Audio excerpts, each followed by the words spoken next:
Hi, എല്ലാവരും സുഖമായിട്ടിരിക്കുന്നു. ഞങ്ങൾ സുഖമായിട്ടിരിക്കുന്നു കേട്ടോ. അപ്പം ഞാൻ ചുമ്മാ ഇരുന്നപ്പോൾ വിചാരിച്ചു ഒരു കഥ പറയാൻ. വേറെ ഒന്നുമല്ല, എൻ്റെ പ്രഗ്നൻസി സ്റ്റോറി കേട്ടോ. നമ്മുടെ പ്രഗ്നൻസി ടൈം എന്ന് പറയുന്നത് നമുക്ക് ഏറ്റവും സന്തോഷമുള്ള നിമിഷമല്ലേ. അത് നിങ്ങളായിട്ടൊന്ന് ഷെയർ ചെയ്യാമെന്ന് വിചാരിച്ചു. അങ്ങനെ ഞങ്ങളുടെ കല്യാണം കഴിഞ്ഞ് 1.5 വർഷത്തിന് ശേഷം കേട്ടോ പ്രഗ്നൻസി. ഞങ്ങൾ ഒട്ടും പ്ലാൻഡ് അല്ലാതെ വന്നില്ല. നമ്മൾ പ്ലാൻ ചെയ്യാതെ കിട്ടുന്നതിനൊരു പ്രത്യേക സുഖമാണല്ലോ.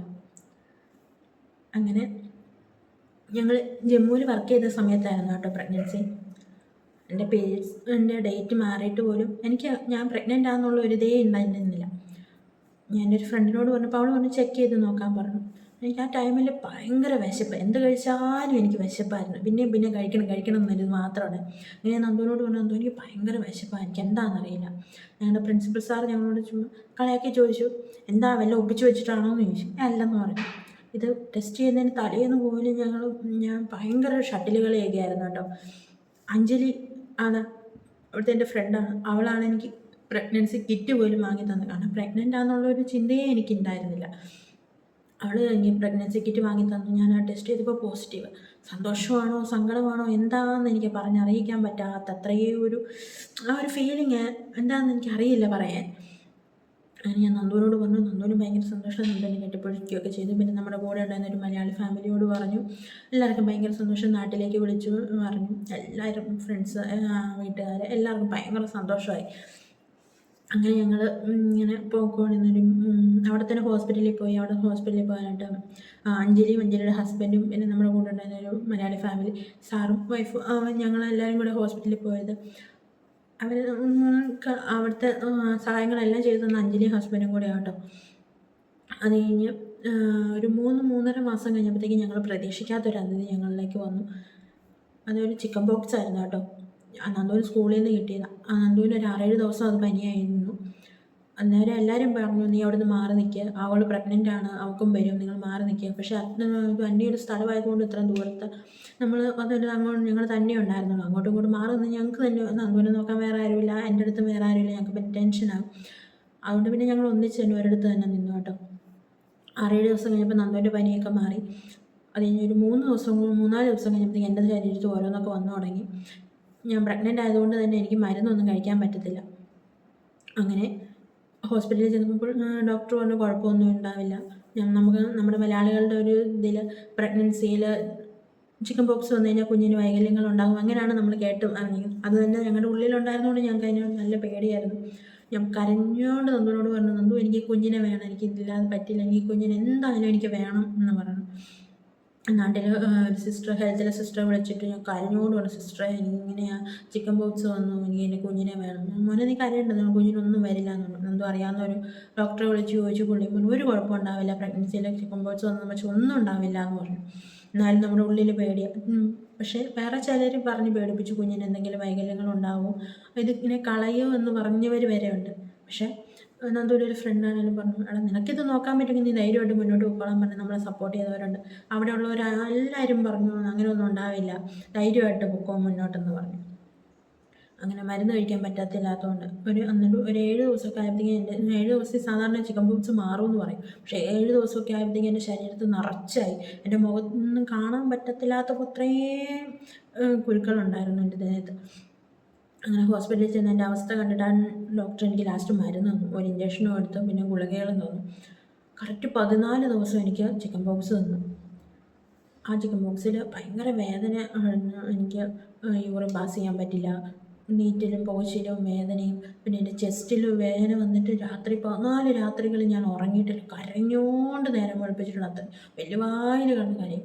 നന്ദുവിനും ഉറങ്ങാൻ പറ്റില്ല. നന്ദുവിനെ പൊന്നുപോലെ 14 ദിവസം എന്നെ നോക്കി കേട്ടോ. അതുപോലെ അവിടെയുള്ള സാറുമാരൊക്കെ ആര്യവേപ്പ് കൊണ്ട് തന്നു. പിന്നെ വയ്ക്കാനുള്ള കുന്തിരിക്കങ്ങളും കുട്ടികളുടെ പേരൻസൊക്കെ കൊണ്ട് തന്നു. അങ്ങനെ ഒത്തിരി പേര് ഹെൽപ്പും ചെയ്തിട്ടുണ്ട്. അത് കഴിഞ്ഞ് ഇതൊക്കെ മാറിക്കഴിഞ്ഞപ്പോഴത്തേക്കും വീട്ടിൽ നിന്ന് വിളിച്ചു, തിരിച്ചു കയറി പോരെ, മതി നിർത്തിപ്പോരെ എന്നുള്ളതിൽ വിളിച്ചു. ഞങ്ങളങ്ങനെ നാട്ടിലേക്ക് പോരാൻ വേണ്ടി പ്ലാൻ ചെയ്തു. അവിടെ ഞങ്ങൾ നിന്ന സ്ഥലത്ത് നിന്ന് ഏകദേശം ഒരു 7 മണിക്കൂർ യാത്ര ചെയ്താലേ റെയിൽവേ സ്റ്റേഷനിലേക്ക് വരാൻ പറ്റുള്ളൂ. അവിടുന്ന് ഞങ്ങൾ ടാക്സി ബുക്ക് ചെയ്തു. ഞങ്ങൾ ബൈക്ക് കൊണ്ടുപോയിട്ടുണ്ടായിരുന്നു. അതുകൊണ്ട് ബൈക്കും കൊണ്ട് നന്ദു പോന്നു. ഞാൻ ആ കാറിലാണ് വന്നത്. അവിടെ വന്ന് ഒരു ഫ്രണ്ടിൻ്റെ വീട്ടിൽ സ്റ്റേ ചെയ്ത് പിറ്റേന്ന് രാവിലെ ട്രെയിനിൽ കയറി. അവിടെ നിന്ന് ഇങ്ങോട്ട് 3.5 ദിവസത്തെ യാത്രയുണ്ട്. 3 ദിവസം. അപ്പോൾ ട്രെയിനിൽ പോരുന്നത് നമുക്ക് ഭയങ്കര ഒരു ഇതല്ലേ, കുലുങ്ങി കുലുങ്ങി വരുന്നു. പ്രഗ്നൻസിയിൽ ഏറ്റവും നമ്മൾ കെയർ ചെയ്യേണ്ട ഒരു ടൈമാണ് 3.5-4 മാസം എന്നൊക്കെ പറയുന്നത്. ആ സമയത്ത് തന്നെ ആ ട്രെയിനിൽ യാത്രയൊക്കെ, പക്ഷേ ദൈവാനുഗ്രഹം കൊണ്ട് ഒരു കുഴപ്പമില്ലാതെ ഞങ്ങൾ എത്തി. വന്ന് ട്രെയിൻ ഇറങ്ങിയപ്പോഴത്തേക്കും വീട്ടിൽ നിന്ന് വിളിക്കാൻ വന്നിട്ടുണ്ടായിരുന്നു. അവിടുന്ന് വണ്ടിയിൽ വളരെ പതുക്കെ ട്രാവൽ ചെയ്തിട്ടാണ് കേട്ടോ അവർ വീട് വരെ കൊണ്ടെത്തിച്ചത്. ഇനി വന്ന് അത് കഴിഞ്ഞുള്ള യാത്രകളെല്ലാം സ്കൂട്ടിയിലും, ആശുപത്രിയിൽ പോകുന്ന സമയത്ത് ബസ്സിലും ഓട്ടോയിലും ഒക്കെ ആയിരുന്നു കേട്ടോ. അത് കഴിഞ്ഞ് നാട് എത്തി കഴിഞ്ഞപ്പോഴത്തേക്കും ഛർദിയൊന്നും ചിക്കൻ ബോക്സ് ഉണ്ടായിരുന്ന ടൈമിൽ ഛർദി ഉണ്ടായിരുന്നു. ഒരു വെള്ളം പോലും കുടിക്കാൻ പറ്റത്തില്ല, അത് ഛർദിക്കുമായിരുന്നു. അത് കഴിഞ്ഞ് നാടെത്തി കഴിഞ്ഞപ്പോൾ എനിക്ക് ഛർദിയൊക്കെ മാറി കേട്ടോ. ഏകദേശം 1 മാസം മാത്രമേ ഛർദിയൊക്കെ ഉണ്ടായിരുന്നുള്ളൂ. നാട്ടിൽ വന്നു കഴിഞ്ഞ് ഫുഡൊക്കെ കഴിക്കാൻ ഒരു കുഴപ്പമുണ്ടായിരുന്നില്ല. ഇഷ്ടമുള്ള ഫുഡ്. ആകെ എനിക്ക് കഴിക്കാൻ കൊതി തോന്നിയത് ഇടിയപ്പം കഴിക്കാനും പിന്നെ തിലോപ്പിയ കഴിക്കാനും കേട്ടോ. നാട്ടിൽ വന്ന പാടെ അത് കഴിച്ചു, സമാധാനമായി. വേറെ ഒരു സാധനത്തിനോടും എനിക്ക് ആഗ്രഹം ഉണ്ടായിരുന്നില്ല. പിന്നെ ഒരു സാധനം തോന്നിയത് ബീട്രൂട്ടാട്ടോ. അത് ജമ്മുവിൽ കിട്ടില്ല, അതുകൊണ്ടാണെന്ന് തോന്നുന്നു അത് കഴിക്കാൻ ഭയങ്കര ആഗ്രഹമായിരുന്നു. അങ്ങനെ പിന്നെ നാടെത്തി കഴിഞ്ഞ് വേറെ അങ്ങനെ കഴിക്കാനൊന്നുമില്ല. കൂടുതലും കഴിച്ചുകൊണ്ടിരുന്ന കരിക്കാട്ടോ. കരിക്കും വെള്ളം കുടിക്കാൻ ഭയങ്കര ഇതായിരുന്നു. പിന്നെ ഇങ്ങനെ നാട്ടിൽ പിന്നെ ഡോക്ടറെ കണ്ടു. ഡോക്ടറിനോട് ചോദിച്ചു, ഡോക്ടറെ ഇങ്ങനെ പ്രഗ്നൻസിയിൽ ചിക്കൻ ബോക്സ് വന്നിട്ടുണ്ട്, എന്തെങ്കിലും കുഴപ്പമുണ്ടോ എന്ന് ചോദിച്ചു. ഒരു കുഴപ്പം ഉണ്ടാവില്ല, നിങ്ങൾ പേടിക്കേണ്ടെന്ന് ഡോക്ടറും പറഞ്ഞു. അങ്ങനെ 7 മാസമായി. 7-ാം മാസത്തെ ചടങ്ങ് കഴിഞ്ഞു. എൻ്റെ വീട്ടിലേക്ക് എന്നെ കൂട്ടിക്കൊണ്ടുപോയി. അത് കഴിഞ്ഞ് പിന്നെ 9-ാം മാസത്തെ ലാസ്റ്റ് സ്കാനിങ്ങിന് പോയി. ലാസ്റ്റ് സ്കാനിങ് കഴിഞ്ഞ് കഴിയുമ്പോഴത്തേക്കും എനിക്ക് ചുമ്മാ ഒരു ഡൗട്ട് തോന്നി. ഞാൻ സ്കാനിങ് റിപ്പോർട്ട് ജസ്റ്റ് ഒന്ന് ഗൂഗിൾ ചെയ്ത് നോക്കിയപ്പോഴത്തേക്കും അതിൻ്റെ അകത്ത് പറയുന്നു പുക്കിൾക്കൊടി ചുറ്റിയിട്ടുണ്ടെന്ന് കാണിച്ചു. പക്ഷേ അതിൻ്റെ ടെൻഷൻ ഞാൻ ആരോടും പറഞ്ഞുമില്ല. ഡോക്ടർ എന്നോട് പറഞ്ഞില്ല, എന്നെ ടെൻഷനാക്കിയൊന്നുമില്ല. അതുകൊണ്ട് ഞാനും ആരോടും പറഞ്ഞില്ല കേട്ടോ. അത് കഴിഞ്ഞ് 9-ാം മാസത്തെ ഇത് കഴിഞ്ഞ് പിന്നെ ഡോക്ടറുടെ ഡേറ്റ് വന്നു. മെയ് 15 കേട്ടോ എൻ്റെ ഡെലിവറി ഡേറ്റ്. അത് 12-ാം തീയതി ചെല്ലാൻ പറഞ്ഞു ഹോസ്പിറ്റലിലേക്ക്. അങ്ങനെ ഞങ്ങൾ 12-ാം തീയതി രാവിലെ ഞാനും നന്ദുവും അമ്മയും കൂടെ പോകാനായിട്ട് റെഡിയായി. അപ്പോൾ അച്ഛൻ എന്നോട് ചോദിച്ചു, എങ്ങനെ കുഞ്ഞാ പോകുന്നതെന്ന് ചോദിച്ചു. ഞാൻ പറഞ്ഞു നമുക്ക് ബസ്സിന് പോകാം എന്ന് പറഞ്ഞു. കാരണം ഇനിയും ഡേറ്റ് 3-4 ദിവസം കിടപ്പുണ്ടല്ലോ, വേണ്ട ഓട്ടോയ്ക്ക് പോയിക്കോളാൻ പറഞ്ഞു. അപ്പോഴത്തേക്കും ഈ പ്രഗ്നൻസി ഫോട്ടോഷൂട്ടൊക്കെ എടുക്കണമെന്ന് എനിക്ക് ഭയങ്കര ആഗ്രഹമായിരുന്നു കേട്ടോ. നന്ദു അന്നേരം അടുത്തില്ലായിരുന്നു. നന്ദു ഇച്ചിരി ദൂരത്തായിരുന്നു ജോലി കൊണ്ട്, സമയം കിട്ടാതെ അങ്ങനെ ഫോട്ടോഷൂട്ടൊന്നും എടുക്കാൻ പറ്റിയില്ല. അപ്പോഴത്തേക്കും ഞാൻ നന്ദുവിനോട് പറഞ്ഞു, നമുക്ക് ഫോട്ടോ എടുക്കാം എന്ന് പറഞ്ഞു. എടുക്കാം, ഒരു കുഴപ്പമില്ല, എടുക്കാമെന്ന് പറഞ്ഞു. പക്ഷെ അമ്മ അന്നേരം പറഞ്ഞു നമുക്ക് തിരിച്ച് വരുന്ന സമയത്ത് എടുക്കാമെന്ന് പറഞ്ഞു. ഞാൻ പറഞ്ഞു വേണ്ട, നമുക്ക് എടുത്തിട്ട് പോകാമെന്ന് പറഞ്ഞു. അങ്ങനെ ഫോട്ടോയൊക്കെ എടുത്ത് ഞങ്ങൾ ഹോസ്പിറ്റലിൽ ചെന്നു. ഏകദേശം 12:45 ആയി കേട്ടോ ചെന്നപ്പോഴത്തേക്കും. അന്നേരം ഡോക്ടറെ കണ്ടു. ഡോക്ടർ PV ചെയ്യാമെന്ന് പറഞ്ഞു. PV ചെയ്തപ്പോഴത്തേക്കും തന്നെ എന്നെ അഡ്മിറ്റാക്കി. കാരണം എൻ്റെ സർവീസ് 2 സെൻറ്റിമീറ്റർ അകന്നിട്ടുണ്ടായിരുന്നു കേട്ടോ. പക്ഷേ എനിക്ക് പെയിനോ കാര്യങ്ങളോ ഒന്നുമില്ല. ഡോക്ടർ ചോദിച്ചു വെള്ളം പൊട്ടിപ്പോയോ, അങ്ങനൊന്നും പോയിട്ടില്ല, ഒന്നുമില്ല എന്ന് പറഞ്ഞു. അന്ന് അഡ്മിറ്റാക്കാൻ പറഞ്ഞു. ഞാൻ വെളിയിൽ വന്ന് ഇവരോട് പറഞ്ഞപ്പോഴത്തേക്കും നന്ദുവിനും അമ്മയ്ക്കും ഭയങ്കര ടെൻഷൻ. അവരെൻ്റെ ഓർണമെൻറ്റ്സ് എല്ലാം വലിച്ചൂരി എടുത്ത് എന്തൊക്കെയോ കാണിച്ചു. അങ്ങനെ ഞാൻ തിരിച്ച് റൂമിലേക്ക് കയറിപ്പോയി. അവരവിടെ നിന്ന് എനിക്ക് വേറെ ഡ്രസ്സ് തന്നു, അതൊക്കെ ഇട്ട് ഞാൻ എനിമ വെച്ചു. അതൊക്കെ കഴിഞ്ഞ് ട്രിപ്പ് ഇട്ടു. ഫസ്റ്റ് ട്രിപ്പിലൊന്നും എനിക്ക് പെയിൻ വന്നില്ല. 4 ട്രിപ്പ് ഇട്ടതിന് ശേഷമായിട്ട് എനിക്ക് ചെറിയ ചെറിയ വേദന വന്നു. അത്യാവശ്യം സഹിക്കാൻ പറ്റുന്നതായ വേദനയായിരുന്നു. എന്നാലും ഞാൻ നല്ല രീതിയിൽ കരഞ്ഞു കേട്ടോ. ഇടയ്ക്കിടയ്ക്ക് നഴ്സുമാരോട് ചോദിച്ചു ആയോ എന്ന് ചോദിച്ചു. പിന്നെ കുഞ്ഞിന് പുക്കിൾക്കൊടി കെട്ടിയിട്ടുണ്ടോ അവർ എനിക്ക് ഓരോ പെയിൻ വരുമ്പോഴും അവർ ചെക്ക് ചെയ്യുന്നുണ്ടായിരുന്നു. കുഞ്ഞിൻ്റെ അനക്കം ചെക്ക് ചെയ്യുന്നുണ്ടായിരുന്നു കേട്ടോ. പിന്നെ അടുത്തിരുന്ന നഴ്സുമാരൊക്കെ പറയുന്നുണ്ട് ഇത് നോർമൽ നടക്കാൻ സാധ്യത കുറവാണ്, ചിലപ്പോൾ അത് ഓപ്പറേഷൻ ആയിരിക്കും, കാരണം കുഞ്ഞിൻ്റെ തലയ്ക്ക് വലിപ്പമുണ്ട്. പക്ഷേ ഇതൊന്നും ഞാൻ മൈൻഡ് ചെയ്തേയില്ല. ഇങ്ങനെ കൂളായിട്ട് നിന്നു. എനിക്ക് വലിയ ടെൻഷനോ കാര്യങ്ങളോ ഒന്നും ഉണ്ടായിരുന്നില്ല. അത് കഴിഞ്ഞ് ഒരു 6 മണിയൊക്കെ സമയമായപ്പോഴത്തേക്ക് എന്നെ വേറൊരു റൂമിലേക്ക് ഷിഫ്റ്റ് ചെയ്തു. അതായിരുന്നു ശരിക്കും ലേബർ റൂം കേട്ടോ. എൻ്റെ പ്രതീക്ഷയിലുണ്ടായിരുന്ന പോലെയൊന്നുമല്ല. സാധാരണ ഒരു കട്ടിലും കാര്യങ്ങളും ഒക്കെ ഞാൻ നമ്മൾ TV-യിലൊക്കെ കാണുന്ന പോലെ വലിയ പ്രതീക്ഷയായിരുന്നു. അതൊന്നും അല്ലായിരുന്നു. അങ്ങനെ ചെന്നു. ഡോക്ടർ വന്നതും അവിടെ വെർജിനിയയുടെ അവിടെ ഇതായതും എന്താ പറയുക, വെർജിനിയയുടെ അവിടെ കുറിക്കുന്നതൊന്നും ഞാൻ അറിഞ്ഞില്ല. കാരണം ഞാൻ ആ സമയത്ത് ഉറങ്ങുമായിരുന്നു കേട്ടോ. ഒരു നേഴ്സ് എന്നെ കളിയാക്കി, ഇത്രയും നേരം കരഞ്ഞ ആളാണോ അത് ഇവിടെ ഇരുന്ന് ഇപ്പം ഉറങ്ങുന്നതെന്ന്. ഒരു 7:45 7:45 ആയപ്പോഴത്തേക്കും എനിക്ക് നല്ലൊരു വേദന വന്നു. ആ വേദനയിൽ എൻ്റെ കിളിപ്പണ്ണിങ്ങ് പോകുന്നു കേട്ടോ. എന്ത് കുഞ്ഞാണെന്നറിയാനുള്ള ഭയങ്കര ആകാംക്ഷയോട് ഞാൻ ഡോക്ടറോട് ചോദിച്ചു, ഡോക്ടർ എന്ത് കുഞ്ഞാ, അതൊക്കെ പിന്നെ പറയാം എന്നായി. ശരി എന്ന് പറഞ്ഞു. പിന്നെ സ്റ്റിച്ചൊക്കെ ഇട്ട് ഞാൻ നേഴ്സിനോട് ചോദിച്ചു, നേഴ്സേ എന്ത് കുഞ്ഞ്, പെൺകുഞ്ഞ്. എല്ലാവരും എന്നോട് പറഞ്ഞു നിനക്ക് ചെറുക്കൻ കൊച്ചാ 3-4 പേര് പറഞ്ഞു പെങ്കൊച്ചാന്ന്. ബാക്കി എല്ലാവരും പറഞ്ഞു ചെറുക്കൻ.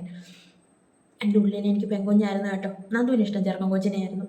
പക്ഷേ എനിക്ക് പെങ്കൊച്ച് എനിക്ക് ഒരുക്കി കൊണ്ട് നടക്കാൻ ഭയങ്കര ഇഷ്ടം. മെല്ലെ പറക്കുന്ന ഉടുപ്പൊക്കെ ഇട്ട് പൊട്ടൊക്കെ തൊട്ട് നടത്തുക, മുടിയൊക്കെ കെട്ടി ഭയങ്കര ഇഷ്ടമുള്ളൊരു കാര്യമാണ് കേട്ടോ.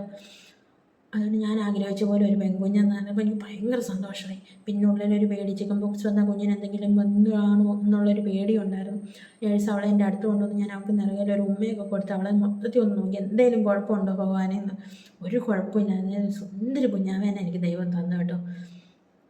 ഞാൻ അവൾ ഭയങ്കര കരച്ചിലായിരുന്നു. പിന്നെ എനിക്ക് പാലും കൂടി ഇല്ലായിരുന്നു. പിന്നെ അവൾക്ക് അന്നേരം സിസ്റ്റർ ഫോർമുല മിൽക്കൊക്കെ കൊടുത്ത് പിന്നെ അച്ഛൻ്റെ അമ്മേനെ പുറത്തേക്ക് കൊണ്ട് കൊടുത്തു, ഫാമിലിയുടെ കയ്യിലേക്ക് കൊണ്ട് കൊടുത്തു. അത് കഴിഞ്ഞ് എന്നെ അവിടുന്ന് ലേബർ റൂമിൽ നിന്ന് വേറെ റൂമിലേക്ക് മാറ്റി. കിളീനെ അച്ഛൻ്റെ അമ്മയുടെയൊക്കെ കയ്യിൽ ഫാമിലിയുടെ കയ്യിലോട്ട് കൊടുത്തായിരുന്നു കേട്ടോ. നന്ദു ഉണ്ടായിരുന്നു. അങ്ങനെ പിന്നെ ഞങ്ങൾ കുറച്ച് കഴിഞ്ഞ് ഒരു 10 മണിയൊക്കെ ആകുമ്പോഴത്തേക്കും എന്നെ പുറത്തേക്ക് അവരുടെ റൂമിലേക്ക് മാറ്റുക. ഞാൻ ഇറങ്ങി വന്നപ്പോൾ നന്ദു മാത്രം എന്നെ നോക്കി അവിടെ ഇരിപ്പുണ്ട് കേട്ടോ. ബാക്കി എല്ലാവരും കിളീനെ കൊണ്ട് റൂമിലേക്ക് പോയി. നന്ദുവും സിസ്റ്ററും കൂടെ എന്നെ റൂമിലേക്ക് കൊണ്ടുവന്നു. റൂമിൽ ചെന്നപ്പോൾ എനിക്ക് നല്ല വിശപ്പ്. ബിരിയാണി കഴിക്കാനിരുന്ന ഞാനാണേ. അങ്ങനെ റൂമിൽ ചെന്ന് ഞാൻ പറഞ്ഞു എനിക്ക് ഇച്ചിരി കഞ്ഞി തരാൻ പറഞ്ഞു. ഈ 10 മണി രാത്രിയിൽ എവിടുന്നാ കഞ്ഞി? അങ്ങനെ ഒരു ഫ്രണ്ടിൻ്റെ വീട്ടിൽ നിന്ന് ലാസ്റ്റ് കഞ്ഞിയും ചമ്മന്തിയും തോരനും കിട്ടി കേട്ടോ. അത് കഴിച്ചു. അങ്ങനെ കിളിപ്പെണ്ണാണ് ഭയങ്കര വഴക്കായിരുന്നു കേട്ടോ. 2-3 ദിവസം കഴിയുമ്പോഴേക്കും ഡോക്ടർ വന്ന് ചെക്കപ്പൊക്കെ ചെയ്യുമ്പോൾ കിളിക്ക് മഞ്ഞപ്പുണ്ടെന്ന് പറഞ്ഞ് ലൈറ്റിൽ വെച്ചു. അപ്പോൾ എനിക്ക് ഭയങ്കര സങ്കടമായി. എല്ലാവരും പറഞ്ഞു പാലില്ലാത്തത് കൊണ്ടാണ് കുഞ്ഞിന് മഞ്ഞപ്പെന്ന്. ഭയങ്കരമായിട്ട് കരഞ്ഞു. എനിക്ക് ചങ്ക് പൊട്ടുന്ന പോലെ സങ്കടമായി പോയി കേട്ടോ. ഞാൻ ഭയങ്കരമായിട്ട് കരഞ്ഞു. പിന്നെ നേഴ്സ് എന്നെ സമാധാനിപ്പിച്ചു, അങ്ങനെയൊന്നും അല്ല എന്നൊക്കെ പറഞ്ഞു. എല്ലാ കുഞ്ഞുങ്ങൾക്കും വരുന്നതിന് ചെറിയ രീതിയിലുള്ളതെന്നൊക്കെ പറഞ്ഞിട്ട്. അങ്ങനെ 7 ദിവസം ഞങ്ങൾ ആശുപത്രി കഴിഞ്ഞ് 7-ാം ദിവസം ഞങ്ങൾ വൈകിട്ട് വീട്ടിലേക്ക് പോയി കേട്ടോ. പിന്നെ വീട്ടിൽ ചെന്ന് 2 ദിവസമൊക്കെ ആകുമ്പോൾ സ്റ്റിച്ചിൻ്റെ വേദന വന്നു തുടങ്ങി ആയിരുന്നു. ഇരിക്കാനുള്ള ബുദ്ധിമുട്ടും കാര്യങ്ങളൊക്കെ ഉണ്ടായിരുന്നു. എങ്കിലും 7 ദിവസം വീട്ടിലേക്ക് പോയി. ചെന്ന് കുറേ ദിവസങ്ങളിൽ മുറിവ് കൂടുതലായിരുന്നത് കൊണ്ട് തന്നെ ഭയങ്കര വേദനയായിരുന്നു. ഇരിക്കാനൊക്കെ ഭയങ്കര ബുദ്ധിമുട്ടായിരുന്നു. അങ്ങനെ ആ ഒരു കടമ്പ ഞാൻ കടന്നു കേട്ടോ. പിന്നെ 28 ദിവസം കഴിഞ്ഞപ്പോൾ ഞങ്ങൾക്ക് അർത്ഥനയെന്ന് പേരിട്ട് 28 കെട്ടൊക്കെ കിട്ടി. ഹാപ്പി ആയിട്ട് ഉള്ളൊരു മൊമെൻ്റ് ആയിരുന്നു കേട്ടോ എല്ലാം. അങ്ങനെ ഇന്നവൾക്ക് 2 വയസ്സും 3 മാസവും കഴിഞ്ഞു. 2.25 വയസ്സായി. ഇടയ്ക്കിടയ്ക്ക് വഴക്ക് കൂടുമെങ്കിലും ഭയങ്കര ഇഷ്ടമാണ് കേട്ടോ എനിക്കവളെ. ഞാൻ എല്ലാ അമ്മമാർക്കും സ്വന്തം കുഞ്ഞുങ്ങൾ അങ്ങനെ ആയിരിക്കും. എനിക്കവളെന്ന് പറഞ്ഞാൽ ഭയങ്കര ജീവനാണ് കേട്ടോ. ഇത്രയൊക്കെ ഉള്ളൂ എൻ്റെ സ്റ്റോറി. ഓക്കെ, ഇഷ്ടപ്പെട്ടെങ്കിൽ പറയണം കേട്ടോ. Okay, bye friends.